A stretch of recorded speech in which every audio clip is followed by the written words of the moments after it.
talking with Robert Altman, and this movie, McCabe and Mrs. Miller, came out, and it got blasted by a number of people, and then some people like Pauline Kael and other film critics said, wait a minute, this is a great film, and it shouldn't be shoved aside like this. And some critics went back and saw it, and said the reason they didn't like it, this is the story as I get it, the first time, was that they couldn't understand the sound, and that somebody had loused up the sound on it. Well, we had an agreement to get the picture out in the summer, and so I let him go and make those dates, and it was almost impossible to get the picture cut and dubbed, and so we were doing it in Vancouver, and we had a private plane flying from Vancouver to Seattle, a customs man we had hired around the clock there. The prince would get on the plane, and they'd come back, and we didn't know what was wrong, because we'd play him in a small theater, or with nobody in the theater, and it would be great.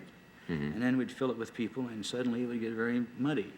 And it turned out they weren't applicating the soundtrack properly, and one big screening, when a bunch of critics saw it, the sound was terrible. I left, I ran, I went back to the hotel and got drunk. And you knew what was wrong? I did then, but only after they'd seen it. And, well, whose mistake was that? Well, it's mine, I guess. For rushing? It was mine. Yeah. Yeah. But it has turned around, and it's doing pretty well now. Yeah. We got a film clip from McCabe and Mrs. Miller. Every time I go to see it, they've moved the theater. It's happened to me twice. I don't know what's going on. They don't want me to see it. Tell us what... Oh. It's on... I got to say this. I did discover... Oh, the tape's already rolling, because it's on tape, so it'll come on right over us. Here it is.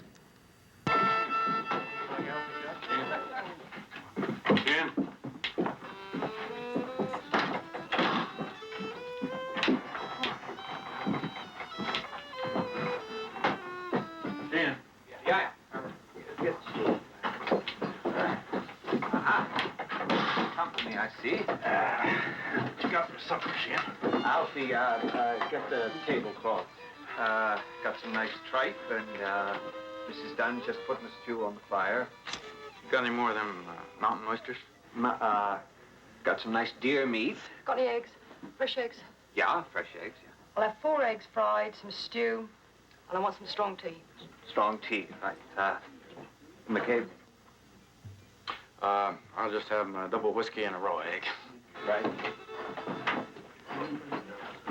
And Sheena, right? Give all them boys a drink on me. Yeah.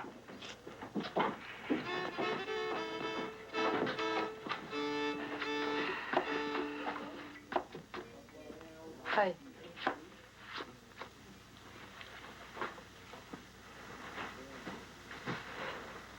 You know, if you want to make out you're such a fancy dude, you ought to wear something besides that cheap Jockey Club cologne.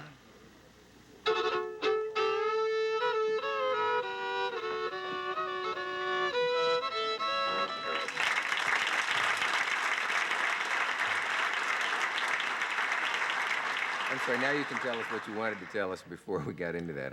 No, but I just had to say I found a new star who weighs 5.5 pounds. My agent, who's my dear friend George Lito and his wife, called me just before I came on, and they had a little girl, and they were waiting all the time. George says, I'm not going to have that baby until that picture is going to go into profits. And we got it all the same day. I don't know if one has to do with the other, but... The picture went into the black, and the baby was born? Yeah, just in an hour and a half. That's Hollywood. Wow. Well, he's my agent. Does that child have any stock market tips? I don't know. She tore up a contract today, and she's very little. I don't believe that.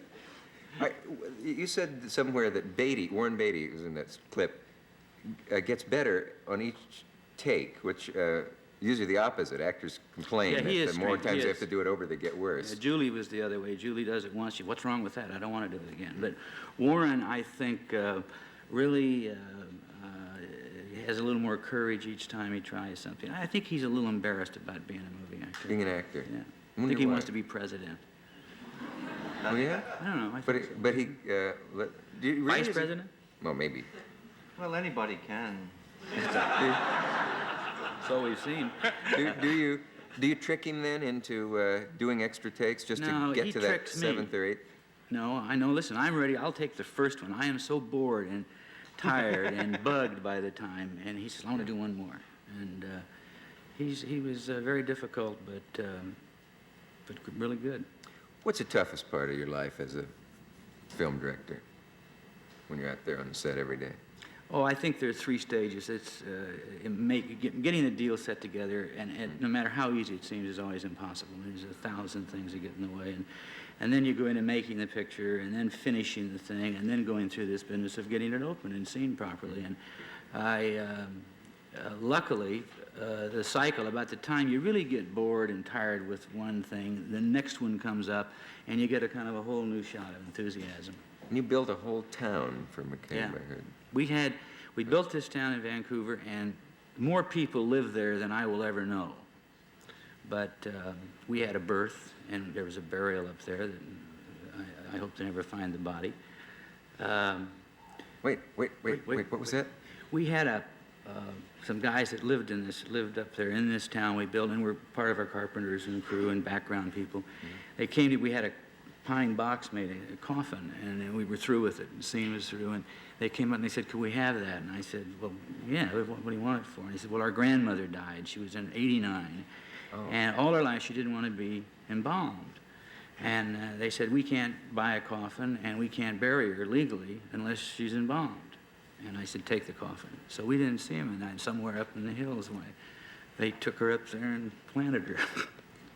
And I think that's lovely. Gee. Very nice. Well, I must say that's the first time anyone's ever told the story of an illegally buried grandmother on the show. It's an unusual experience. After this message from our local stations, we'll be right back.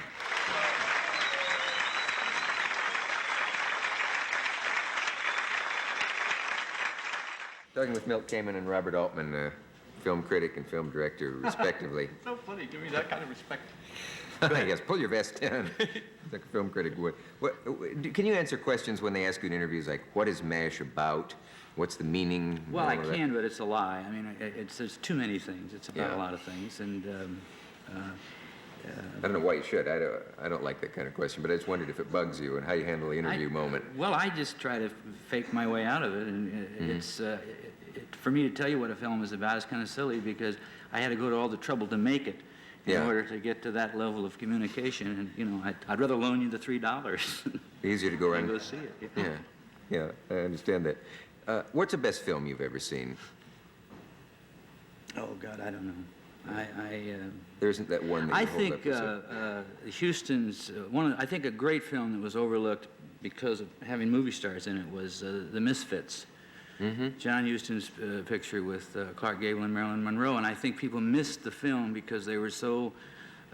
It was Clark Gable and Marilyn Monroe, and That's right. You couldn't really see the film because there was so much going on. You knew so much about Gable's death and Marilyn Monroe's problems and all that. You couldn't really get a look at the film.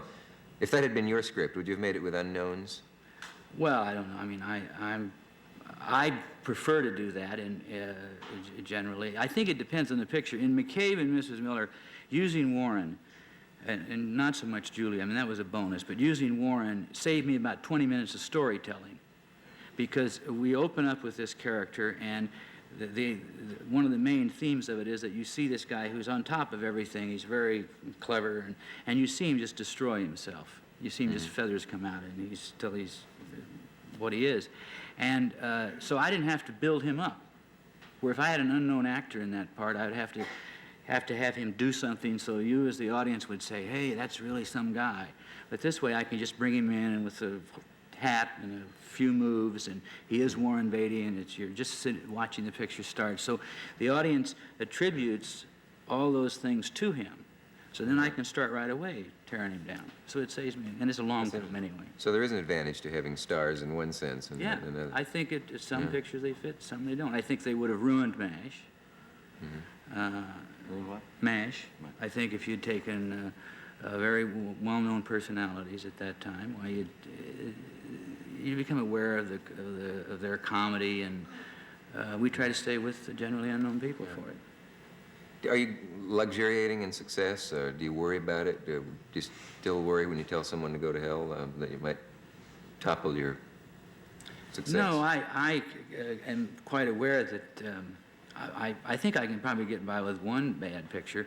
I would be worried about two in a row. once you do 2, you can't get the money back. Get the money again, is it? I don't know. It's a scary business, but I mean, I'm very happy. I like it.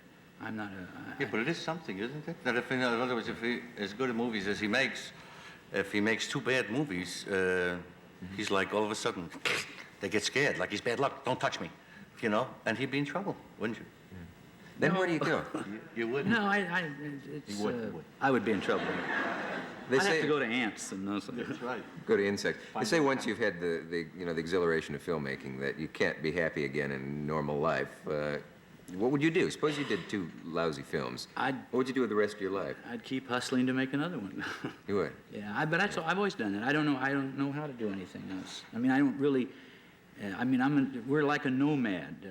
I finally sold my home, and I'm moving my kids and my wife to Europe in September, and we don't own anything anymore, and we just go where the picture takes us. And it was a little difficult adjustment for them, but they like it now. Yeah. You still have bad dreams, though.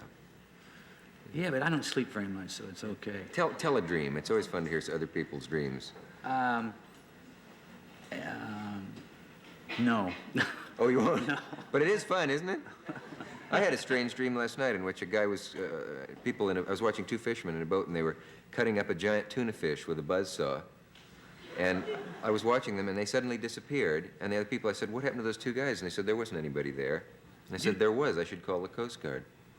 That was your dream? Yeah. You What? could write for me, see. Do you want me to touch up your dreams? Oh, hell yes. I got dreams I haven't even used yet. We have a brief message of interest. We'll be back.